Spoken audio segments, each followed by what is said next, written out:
This week on the Wheelhouse, 2023, looking back and then ahead to 2024.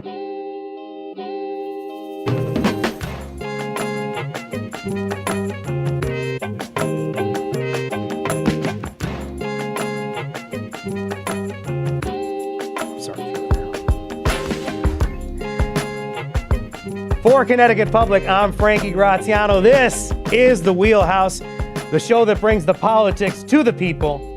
We got your weekly dose of politics in Connecticut and beyond, right here in Hartford, Connecticut.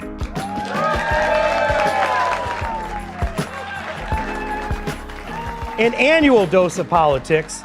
You know, a lot of things happened in Connecticut and beyond nationally in 2023. You and I can buy cannabis now in Connecticut.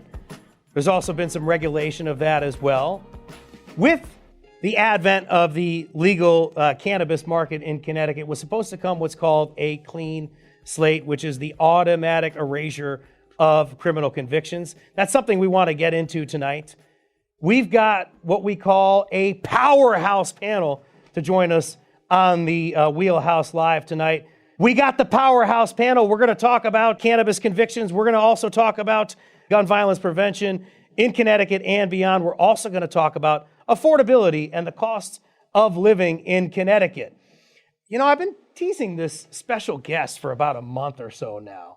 So let's not waste any more time. We're going to bring out our surprise guest. Ladies and gentlemen, the 89th governor of the state of Connecticut, Governor Ned Lamont. On the Wheelhouse Live. Hey, Frankie. That's a pretty good approval rating, I think. That's pretty good. Everybody's talking about ratings and things like that lately. That sounded like a standing ovation. How about a powerhouse guest and a surprise panel? There's another way to say it. Oh, well, I should have probably hid the panelists beforehand, though. What do you think? We got Ali on set here tonight. You've already met Ali. You were gracious enough to take a picture with Ali earlier when we sent them out to promote the show. You've got your tentacles everywhere, is that it? But they're not tentacles, you told me. That's right. They're arms. So octopuses have 8 arms, right, audience? Not tentacles. I have to be very particular about these things because I'll get emails. But nonetheless, we do have a great show tonight. We thank the governor for coming here, Governor Ned Lamont.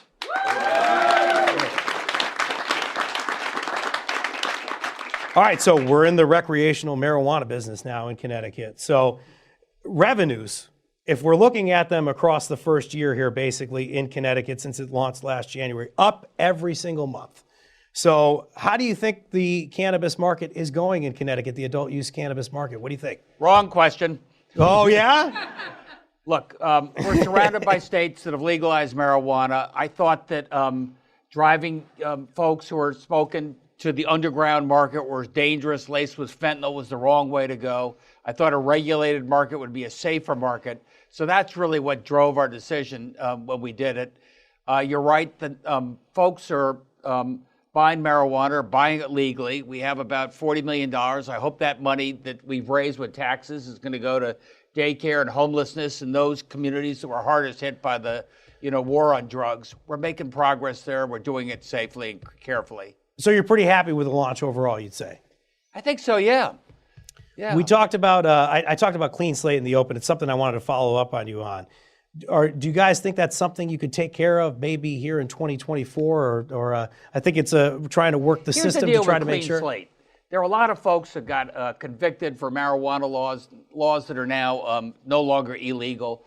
These would sit on people's records for most of their life, making, almost in many ways making it a life sentence. We just didn't think that was right or fair, especially given the change of law. So for all those misdemeanor penalties, after a period of time, good behavior, those are wiped clean. 44,000 convictions, something like that. That's cleared? Exactly right. What about the rest of them? You think you can get there in the next year or so, something like that? What do you mean the rest of them? There's still some convictions, I think, that got to get cleared, correct? There's some low-level felonies that I think we're also going to take a look at, and they take a little longer to adjudicate. We're going to honor the deal we made when we passed the legislation, absolutely. When you passed the legislation, you just talked about the drug wars. It was all about giving opportunity to people that were impacted by the drug war. So are you seeing that as a social equity piece coming together the way you guys thought it would? I think so. Social equity in the sense that folks who are convicted, it's not a life sentence, and we're getting them back on their feet. We're giving them job training. We're giving them an opportunity to get on with their life, which I think is the right thing to do. There is some tax revenues for it. I said we're going to target that in those communities that are hardest hit by the war on drugs. I think that we're doing the right thing. Something else that people talk about when they talk about cannabis and it being legalized in Connecticut, some folks, including people across the aisle, some Republicans like Vinnie Candelora, or at least some Republicans also on the Transportation Committee, they're worried about people driving while they're high. Is that something that's actually happening to a big degree in Connecticut? What are you seeing? What's the administration seeing? I can tell you that coming out of COVID, there's a lot of incredibly extreme behavior. People are driving like a bat out of hell. A lot of that You're getting some claps for that. Some of that is mental health. Some of that is social media. Some of that is driving while intoxicated. You put all that together, it's a toxic mix. You know, I talk to the cops. I spend a lot of time with state police. They won't let me drive. And, but they do say, when we stop somebody, it's the whole panoply of things that is often what's getting up. We're looking at state governments and what they're trying to do. President Joe Biden has said, even in the last campaign season, and then when he was elected, that they want to make sure that cars are pretty much zero emission by 2035. It's something that you've been trying to do in Connecticut. How are we going to get there? So the regulations had to be withdrawn recently. So how are we going to get to that point where nobody's selling new gas vehicles in 2035?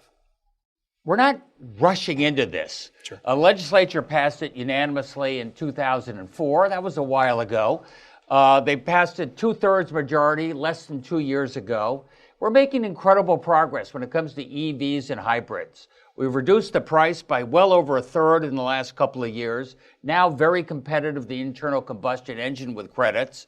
And they're going much further than they were before. And we're up to about 11% of our car sales are now related to EVs.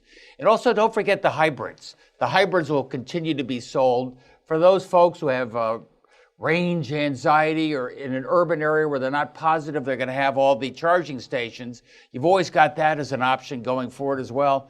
Look, I think it's the right thing to do. I think it's a North Star.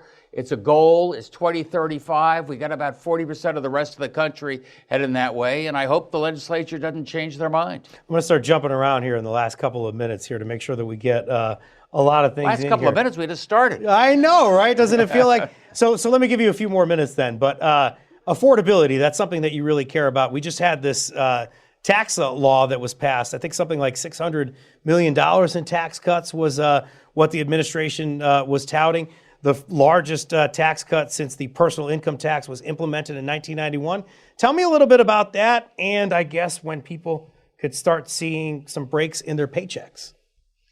Starting on January 1st, all working families, middle-class families, people earning up to about $250,000 a year will see about a $50 a month cut in their taxes. That'll be right there in your paycheck. Are you getting some claps for that, Gov? A little different with the than live audience. A little different than Trump. He, cuts taxes for these folks. I'm cutting taxes for most people. But more broadly, it's about making this state more affordable. I really care about that deeply. Some of that's related to taxes. Some of that's related to expanding daycare and childcare, make it easier for you to raise your family and get back to work. Some of that's related to job training and debt-free community college. These are all ways we can make Connecticut a little more affordable.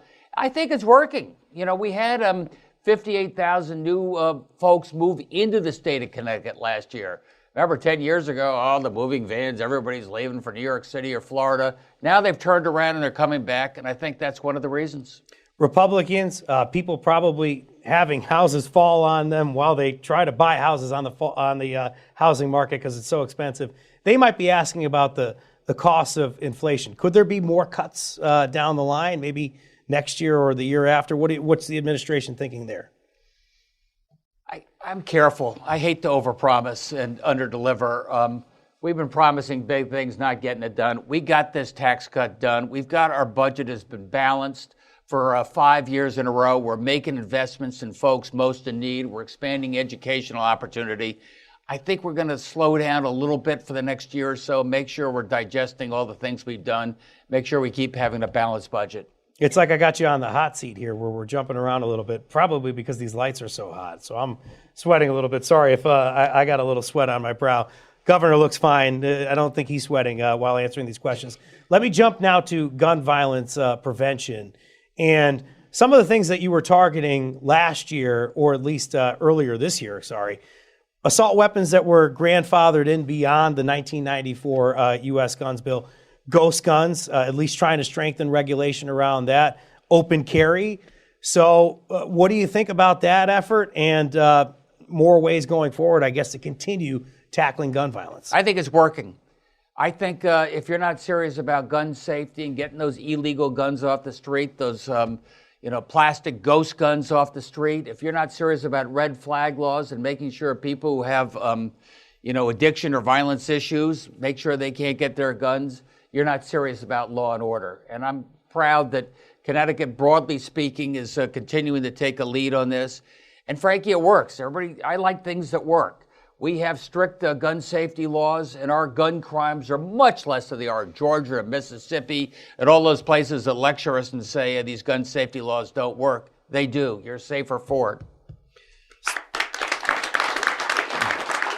I'm going to let you get that. You're getting let me go. Some claps there. You said Mississippi, and it reminded me of the fact that we just had pretty much some landmark legislation where we finally were able to have in-person voting, because in Connecticut, we were one of only 4 states that didn't allow that. So that's going to happen rather soon.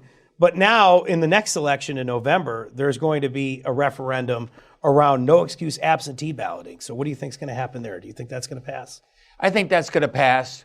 Remember, we did that during COVID where we didn't want everybody lined up for hours. And we had a very successful election. More people voted with integrity. I think that's where we want to go. I think we've been a little slow as a state in making it easier for people to vote. And despite Bridgeport, we do it pretty safely. We do it with integrity. I got 30 seconds or less on just this point alone. Tell the people that are here and maybe people in Bridgeport, January 23, they have that next election. Have you, at the state level, I know that Stephanie Thomas is working on it. Should people be confident that that's going to go the right way on the 23rd? I think so. Look, there's a little bit of a history there that makes me nervous. We have cameras there in each and every one of those voting boxes for absentee ballots. We have a special monitor down there. And I think Bridgeport wants to prove everybody wrong. They want to show that they can get it right. There's a bit of a cloud there right now, and I think they're going to get it right in January 23rd. Is that when the primary is? And going forward. It's really important. I got to make sure that people have confidence in these elections.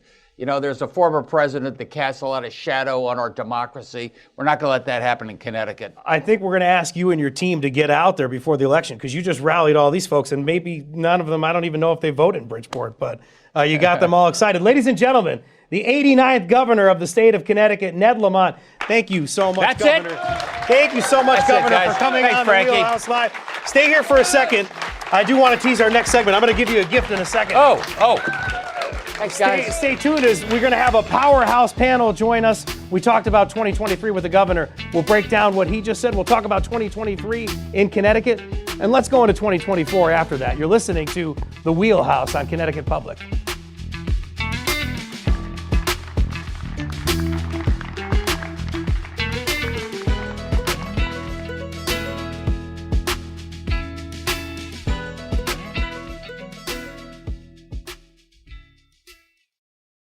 This is The Wheelhouse from Connecticut Public Radio. I'm Frankie Graziano. In case you missed it, you're tuning in to The Wheelhouse. We just had a live surprise interview with the governor of the state of Connecticut. Thank you so much to the governor for coming on. I also want you to be aware of our backing if you're listening to this. We do have some great fans in attendance in Hartford, including some great friends from Danbury in the front row who are rather loud and boisterous.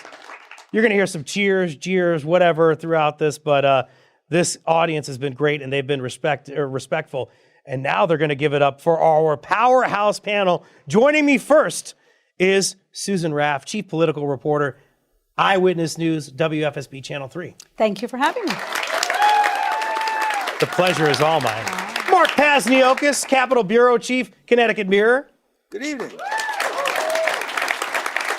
Such a wealth of knowledge on this panel. I'm so lucky to tap into them, as well as Bilal Sekou, the doctor, the Hillier College Associate Professor of Politics and Government at the University of Hartford. Go Hawks. There you have it, the Hartford Hawks. Go Hawks. All right, so the powerhouse panel is now in session. We just heard from the governor. Susan, I'll let you go first. Give me some reaction to what I was talking about with the governor. What was a talking point that you came away with? Well, I think you wanted to recap kind of the marijuana, changes in our state, and it is a little bit different from what the rest of the country is doing with equity, but there is a concern. Police departments have seen an increase in buzz driving in their communities, and there aren't a whole lot of measures in the field to address that. So it's positive in the sense that it does generate some income for the state, and it gives people in disadvantaged communities a leg up, but it does come with, some issues. Mark, what were your reactions to what the governor said or what Susan said? What do you got? The governor is not budging 1 inch on fiscal issues. I think he has made it clear to everybody who's here he's still sticking to the game plan that got him reelected by 13 percentage points. Are you talking about fiscal control? I'm talking about when you asked him about perhaps further tax cuts, and he was very careful. I think he has indicated here tonight and earlier that he's going to stick to, again, his fundamental message that got him reelected by such a large margin, which is to go slowly and carefully on protecting the state's finances. Dr. Sekou, what do you got? Well, there were two things that stood out to me that I really appreciated. One was the discussion around second chance. I think, certainly with what happened with the war on drugs and the criminalization, especially in communities of color with mass incarceration, I hear the governor, really talk about how Connecticut made a great step forward with trying to do something about trying to rectify that injustice was really important to me. The second piece, as you know, I care a lot about elections and voting in terms of teaching political science at the University of Hartford. You got a clap there from one of our audience members. That's right. Also on the board of Common Cause. Exactly. So to hear the governor, talk about the success around early voting, and also hear the governor say that he thinks that no excuse absentee voting will pass this year, which is something that at Common Cause, and we're really working on that issue. And so I'm happy to see that the governor seems to be in favor of having that happen. Let's go to elections. I got to talk about it really quickly with the governor. I didn't have a lot of time. I wanted to have more time with the governor. He's been gracious. I think he's still here. The governor's been terrific here, but the show is what it is, unfortunately. But we got to talk a little bit about Bridgeport. We got to talk about allegations of ballot stuffing in Bridgeport that have led Republican lawmakers in the state, I guess some national voices as well, to criticize maybe not just the way that elections were held in Bridgeport, but maybe absentee ballots on the whole. So, Bilal, is this kind of like an isolated incident, what's alleged to have happened in Bridgeport, or should there be some kind of bigger issue that some of these Republican lawmakers are making? In the time that I've been here in Connecticut, there's certain things I think we can rely on: the sun rising in the east, setting in the west, and Bridgeport having problems with its election. He said it. So it didn't come as a surprise in that particular sense, and so certainly things need to be done down there in Bridgeport with this, special election is coming up, primary coming up, and then maybe election afterward. But in general, I think, the take-home story for me about Connecticut elections, especially given the national discussion about elections being stolen and all of the problems and the lack of trust, was just how smooth our elections actually went in this state. And that's a statement about the success of Connecticut. You have 169 towns, and Bridgeport was really one bad apple. All the primary elections and the general elections, things went fine. And if you look at the system as a whole, you had cameras on those ballot boxes in Bridgeport. So the system worked. They caught people, and now we're seeing the investigation. So I think some cities and towns actually have taken a look. Enfield, for example, added more cameras, better ones, directly pointed at their ballot box. So it's a lesson for everyone, but you can't necessarily say that the whole system is corrupt. I got to go to you on one thing. We're going to finish up this topic in a second. So we have an election on the 23rd. The state is trying to put some safeguards in place with help from the mayoral candidates involved. So what measures are going to be in place, and is this going to be something that people could be confident in, Mark? All the pressure in the world asking you it. Good luck with that one. The challenge, they had an election monitor, but it's kind of a misnomer. The monitor is not hanging out watching people fill out their absentee ballot. It's a question of stamping counting. it too. Yeah. And so Connecticut has very strict laws about who can handle an absentee ballot. Now, if people are intent on breaking the law, they're going to break the law. But the significance of Connecticut's strict law, which says only certain people can handle that ballot. I mean, I can turn in a ballot for my children, and you can have a police officer, you can have somebody who's designated. That's it. But that's the significance of that law is those two women who were shown repeatedly depositing ballots. The burden is going to be on them to show where's the paperwork that you got to handle that many ballots. So Connecticut actually has pretty good law to protect that. You can, again, no law can be written to stop the bad behavior, but it can be written to make it easier to catch somebody and prosecute. And a great track record of actually prosecuting people who do things that are wrong, which is a good thing about Connecticut. That seems to be what's missing from that. Cries from lawmakers. Two things. Roads aren't safe. Connecticut, and citizens too. You guys are saying this too, probably. The second part, that we pay too much to live in Connecticut. It's an expensive state to live, right? So these are things that the administration has tried to tackle this year. I want to start with that second piece. So I just talked about it with the governor. Susan, help me out here in talking about the impact of tax cuts. Do you think this is going to be a large impact?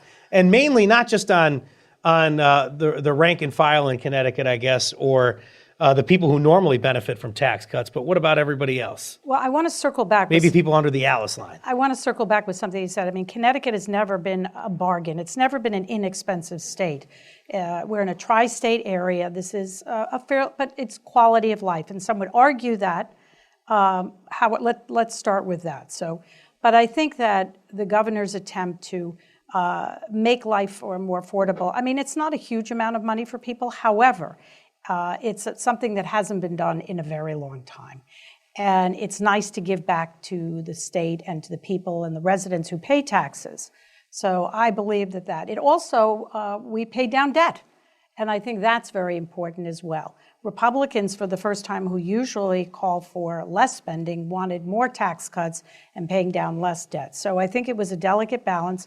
I think that people deserve some money back, and that's a good thing. You guys have anything to say about taxes? Connecticut's going to remain an expensive state, and you can only really work at the margins on tax relief. If you're talking about a broad-based tax cut, which is what the governor did. The governor chose to do that as opposed to do something more targeted, such as a child tax credit. They did increase the earned income tax credit, so that gave an added boost to lower income people. And the way the tax cut was structured, really the biggest impact is on singles who are making less than 50 grand and couples making less than 100. And some low income, they don't pay, working poor, they don't pay any taxes, so. First part of that statement I said was that roads aren't safe. There's a lot of cries from citizens, from lawmakers that way. Two things they talked about. One that didn't get done in the session was talking about going from 0.08 to 0.05 for the legal limit for alcohol. And of course, the red light cameras that actually passed. So when are those tickets going to start coming in the mail for us that are running red lights or maybe speeding out there? There's a local option on the cameras, and some of the communities are already moving forward, and so that will take time to roll out. I think those ultimately could have a greater impact than lowering the blood alcohol limit, because that still requires enforcement for the stops to be made. The statistics are clear. The state police in particular, they're doing fewer traffic stops. There's different theories as to why that is. Some of that seem to date back to the passage of the police accountability law.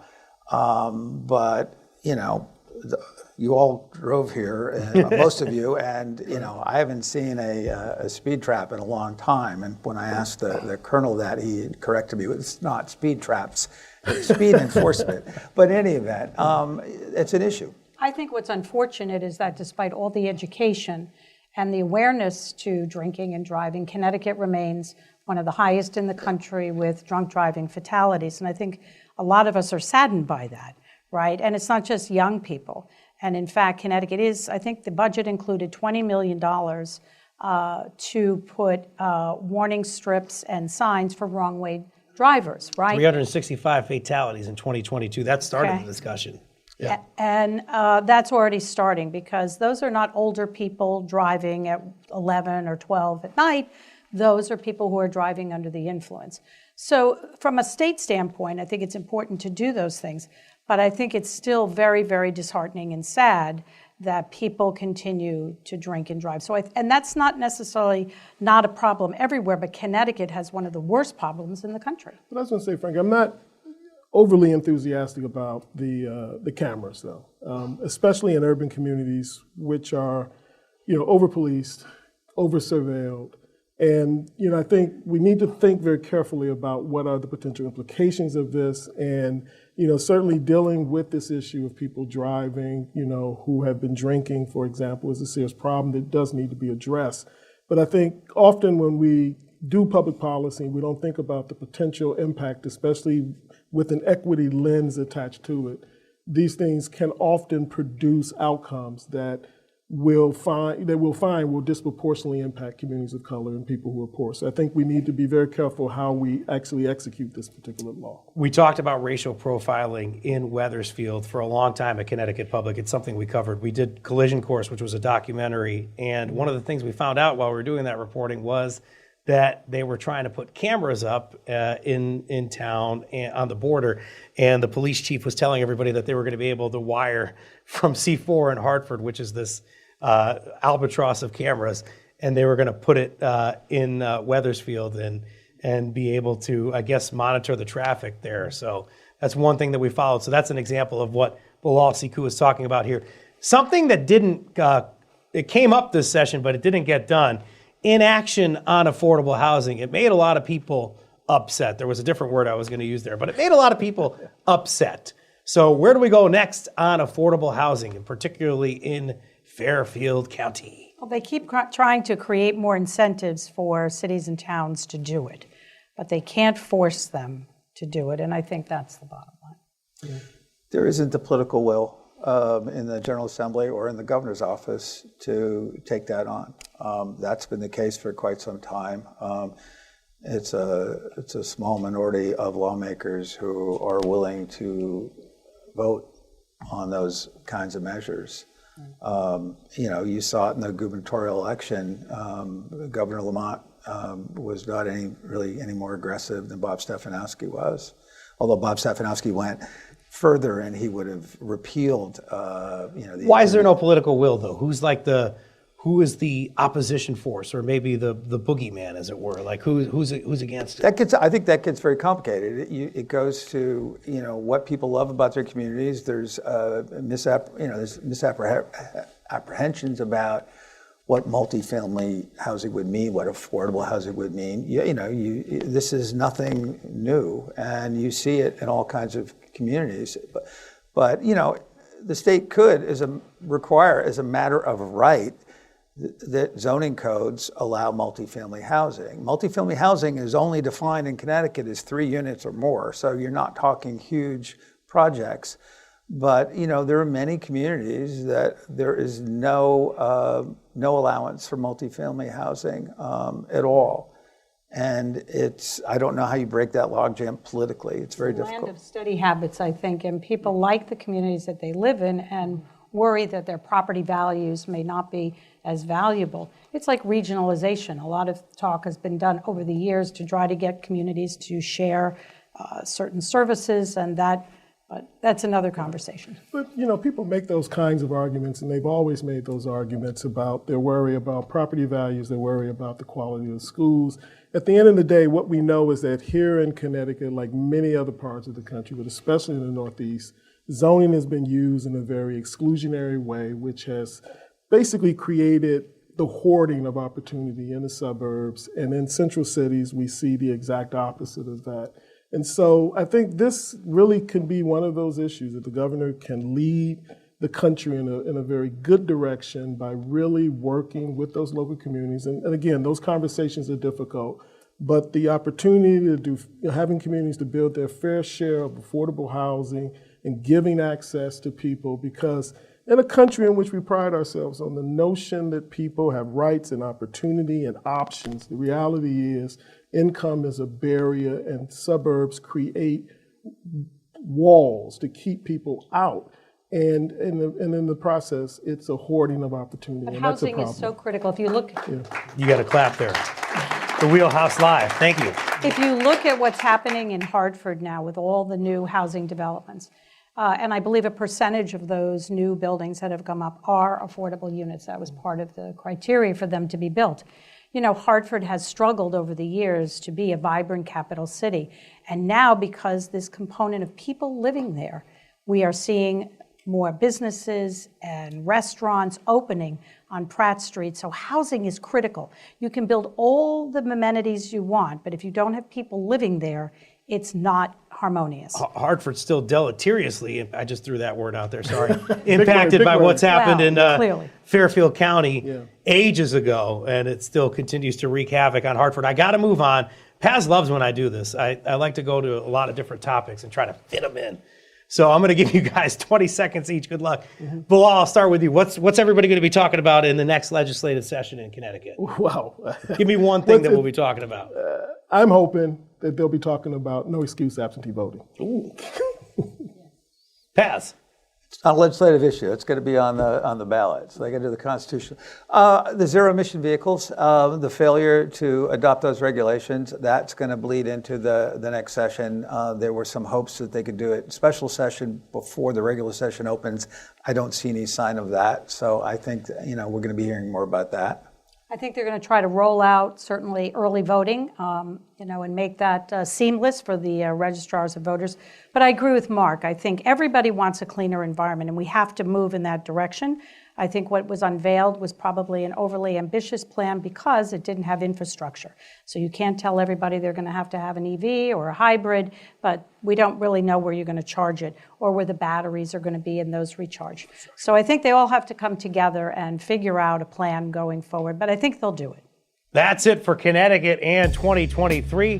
2024 is next in America and beyond. 2024, that's so close. You're listening to The Wheelhouse Live and our powerhouse panel.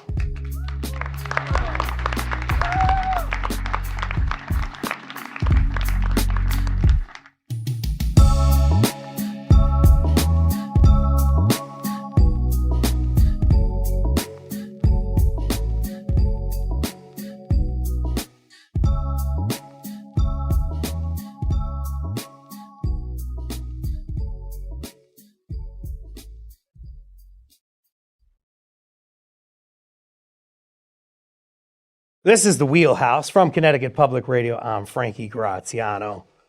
The Powerhouse panel is still here. Susan Raff, WFSB News Channel 3. I caught our live audience sleeping. We do have a live audience for this show. They are being awesome. They're giving us some cheers. They're really listening and following along with some of the content, so we appreciate that very much. Mark Pazniokis, Capitol Bureau Chief at the Connecticut Mirror, wearing a dazzling sport coat. Look at those buttons. I like to embarrass people. And Dr. Bilal Siku, a great friend of mine, always looking good. Don't worry about being bald, you rock it well. You look better than I do with hair, Of all the clothes on stage, he comments on my sports coat? Yeah, don't look at my shoes. These are custom made, by the way. All right. So we are doing the Wheelhouse Live, as we said. We have a great audience today. We're so lucky to have it. We talked about 2023 in Connecticut. Let's go further. I want to talk about 2024 in the United States. And of course, there's a big election coming up, and a lot has been made recently of poll numbers. We've had conversations, some of us earlier on, but right now the poll numbers seem to indicate that former President Donald Trump may actually be ahead of Joe Biden by a couple of points. So help me, guys. Maybe I'll start with you, Bilal. Should we put some weight into these polls? Yeah, you're going to get the hard questions. The easy, start easy. I mean, it's a year out, well, almost a year out. And so, how much faith we can put into polls right now, probably not a lot. Barack Obama was behind, in the polls. And so we've had numerous examples in the past where that's been the case. But at the same time, I remember having conversations with people back in 2016 who said, there's no way Donald Trump could win. And I was the one who would say, no, it's very possible that he can win. And so I think, this is going to be a tough fight between now and then for on both sides. And so it'll be interesting to see how this all shakes out. Paz, we talked a couple of months back about the president's age being a factor. For some reason, this is something that voters may care about. Is it perhaps that? Is it also recently we've been talking about, we had the government shutdown conversation. There was negotiations. In one of the rounds of negotiations, you had Republicans talking about whether or not there should be funding for Israel and also for Ukraine. And then recently, Democrats were talking about whether or not to fund Israel because they were worried about civilians in Palestine. So just crystallizing this conversation, could that also impact the president, how people think about Israel and Palestine, as it has come up in the shutdown conversations? Can age impact the president? Everything could impact it. I mean, we are on the edge of an unprecedented election in so many ways. So you have a Republican Party that's coming apart at the seams. You see that in the struggles to have a Speaker of the House who has the authority to actually run the House. You have the front runner for the nomination who is facing... Stick with Biden, though. We'll get to... We're going to get there in a second. But it's all intertwined. And so the Republican conduct of the Congress, the question of will the money, for example, for the Ukraine go away? That's a very real possibility right now. Ends at the end of the year, yeah. And so, sure, you have the issue of Biden's age, but also Trump's. I mean, Trump is turning 78. Trump will be on the ballot older than Ronald Reagan was when he left office. People forget that. Everybody was freaked out by the age of Ronald Reagan, and now it's like he was youthful compared to Biden and Trump. Susan, are we putting the obituary together here for Joe Biden's next term? What do you think? Does he still have a chance? We talking too much about poll numbers here early on? I just think this is a difficult election for a lot of people, right? I think there are a lot of people who don't really want to vote for either candidate, right? And in the end, you have to vote for somebody if you feel like you are, a voter. There are people, even Republicans, who are worried about what another Trump presidency will be like. Do you agree with Liz Cheney, who believes that democracy will be threatened? Do you vote for Biden, who obviously is older, and worried that he will carry out his presidency? I think this is a very, very difficult election. I think we are polarized in this country, the rhetoric and anger. And I'm a little bit concerned about what the next few months are going to be like. I want to ask you specifically about, I'm going to ask you guys about apathy in a second, but before we get there, an ultra-conservative agenda. Locally, we saw, and I talk to Paz about this all the time, about hyper-local versus local or national, whether it matters or not. But we had in Connecticut a candidate that was arrested for participating in the January 6th insurrection. Right. You also then had, he lost in November. You also had Killingly board members that had this, I will say, ultra-conservative agenda. They lost. In national politics, maybe an issue like abortion comes up, reproductive rights. So can an ultra-conservative agenda win a national election? Not a national election, I don't think so. But again, when we think about a presidential election, there are 50 states. And then if you think about all of the different local communities, we're talking about something that is very disaggregated. And what can happen here in Connecticut what doesn't play here in Connecticut may play in another state, right?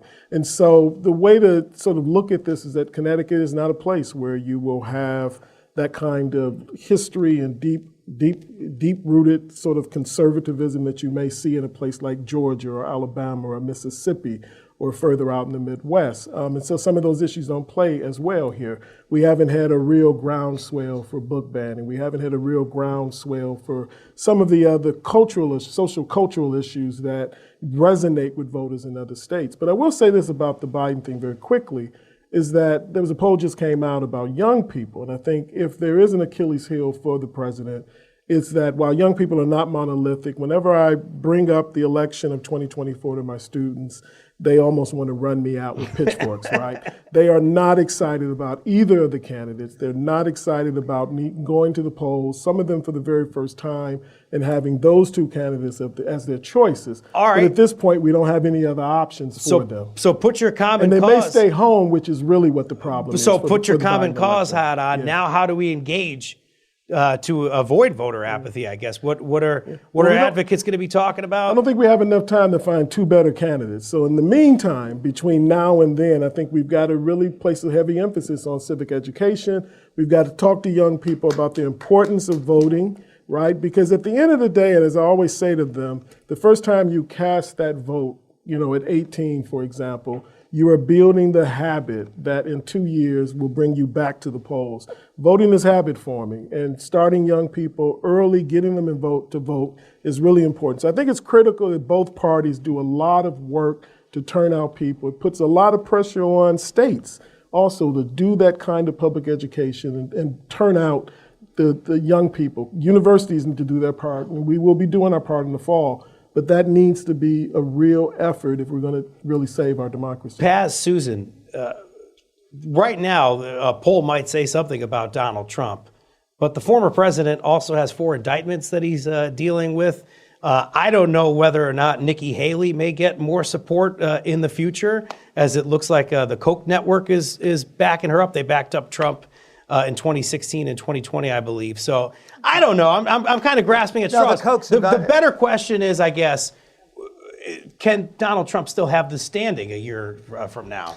Okay, take all polls right now with a huge grain That's of what I'm salt. saying. So get me there. Yeah. There are so many there's so many dynamics at work here. It's really hard to know. Some of it will be what pollsters struggle with is trying to figure out who actually will be the electorate in any election. It shifts from time to time. Will young people turn out or not? That affects the reliability of polls in a very big way. We saw that in 2012 where Republican pollsters all had very different numbers on Barack Obama and Mitt Romney because the assumption was there would be a regression to what was sort of the norm, which is a smaller number of young voters and a smaller number of black voters turning out. Well, it turned out to not be the case, that black voters and young voters turned out in the same numbers in 2012 as they did in 2008.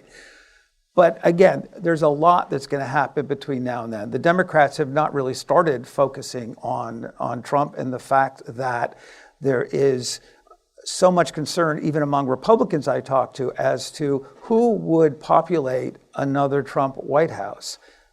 President Trump had enough problems the first time, but the feeling is, okay, who would work in that White House the next time? And that's these themes will be developed over the course of the next year, but they take time. I got Paz hotter than these lights on stage here. I love getting a little bit of a butt whoop in there in an education. Thank you. And it's not just young people, it's independents. Those voters, which comprise the largest voting bloc in our state and others, where do they go? And how do those voters feel about taking the responsibility to who to vote for? There's a lot of time, but I think people know now how they feel, but I think it's going to be a bumpy road. In the last couple of minutes of the show, I'll give you guys a little more time than I did in the previous segment where I gave you like 20 seconds. So maybe a minute to 90 seconds each, something like that. One for the road. One thing we didn't talk about tonight that we're going to be talking about a year from now. I will start with Susan Raff. I'm going to talk about the hate speech that we've been seeing on college campuses across this country, anti-Semitism, and Islamophobia. And the governor is trying to set the tone by having his new state police commissioner meet with college presidents to talk about security. I think, and I agree with Antony Blinken, that we are going to see that rhetoric really increase and explode on college campuses and in our communities. And we have to find a way to work together to allow people to have free speech, but to keep our communities safe.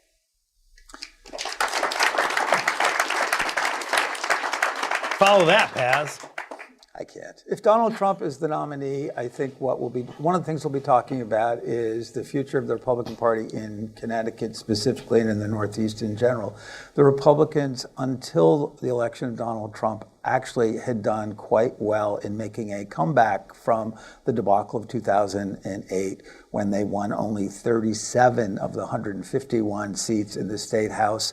And then they pulled within 4 or 5 seats of a majority in 2016, and they had a tie in the Senate, and then it all went to hell after that, really because of how Trump mobilized a Democratic electorate to turn out in incredible numbers in 2018 and again in 2020. The professor, the doctor. As a college professor, I'll stick to that theme of higher ed. I work at an institution that, when I was a student back in 1984, I would not have been able to afford to go to college there. Fortunately, I went at a time where my Pell Grant covered much of my tuition and room and board. And that Pell Grant has not increased that much in value since the 1980s. I'm a recipient. Right. I think we have a real crisis in our country now with higher ed. The costs are going so high that it is becoming increasingly unaffordable for working class and poor people to actually be able to complete a college degree and then come out and not have a mountain of debt that they'll be paying off for decades. I think we need to have that conversation about how we get much more federal and state support for higher ed. I think we need to talk more seriously about how we even talk about the trades and other things, because college is not necessary for everyone. So hopefully in the next year, we can have candidates who will have that conversation, which could potentially engage young people in this next election. When we wanted to do the Wheelhouse Live, we promised you, this is Meg Dalton that came up with this title, our producer of our show, a powerhouse panel. Did we give you a powerhouse panel? Susan Raff, WFSB Eyewitness News, Channel 3. Mark Pazniokis, the Connecticut Mirror, and Dr. Bilal Sekou, University of Hartford. Thank you so much to them. Thank you so much to Governor Ned Lamont and his team for coming on the show. What a tremendous show we had today. It was produced by Meg Dalton. Executive producer is my boss, Katie Tolarski, who's also here today. Thank you, Katie. Helping us direct the live show, we had Joe Koss and Bradley O'Connor. Floor directors, Megan Boone. Also, special thanks to Megan Fitzgerald, who helped out as well. Special thanks to all those who helped us put this together, including Lucy Nalpathanchel. Some of the live audience members got to meet her earlier. Thank you so much to Lucy, Lauren Komrosky, Jessica Ganella, of course, our audience and engagement team that we have here at Connecticut Public. So thank you so much to Lucy and the team. Much love to Sabrina Herrera, who works in social media at Connecticut Public to help get 75 people in here. Most of all, thank you to all of you. 75 people paid for a ticket to come and see the Wheelhouse Live. I am so heartened. Thank you from the bottom of my Italian heart. Thank you for listening to the Wheelhouse, a special recap edition. Happy holidays.